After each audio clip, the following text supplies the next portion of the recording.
welcome. In today's video, I'm going to be doing another Disney Dream Collection coloring page, this time for the Princess book using Derwent Inktense Pencils. It turns out the new book actually has a lot of the same artwork, just with slightly different crops to the pages. One thing I like about the new book, in most cases it has less detail and therefore less line work. For some details, I just want to do it myself. I don't need to have all the restrictions of lines. But there are some exceptions, such as Aladdin's rug, which has far more detail in the Princess book than the original book did.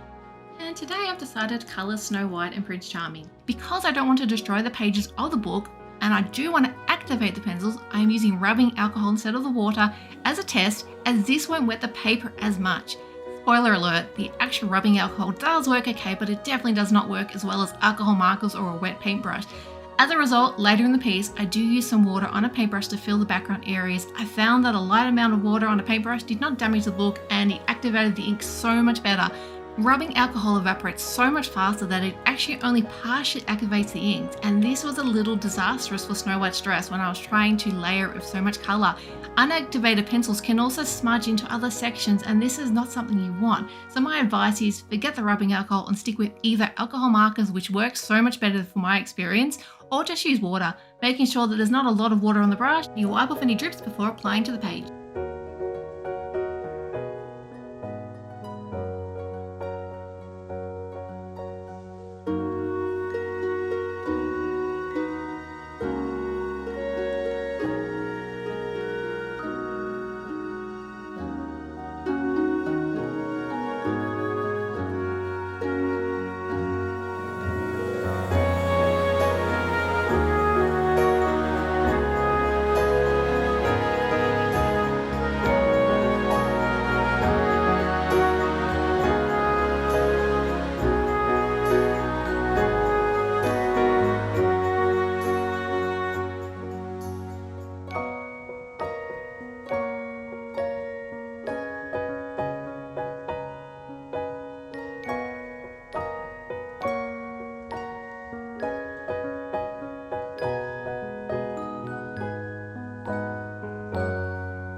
And here is the final piece. I hope you like it. I love how Inktense pencils have that nice watercolor effect. They're so bright, they're so pretty. If you like my video, please press like and don't forget to hit the subscribe button so you can see future content. I'll see you next time. Bye.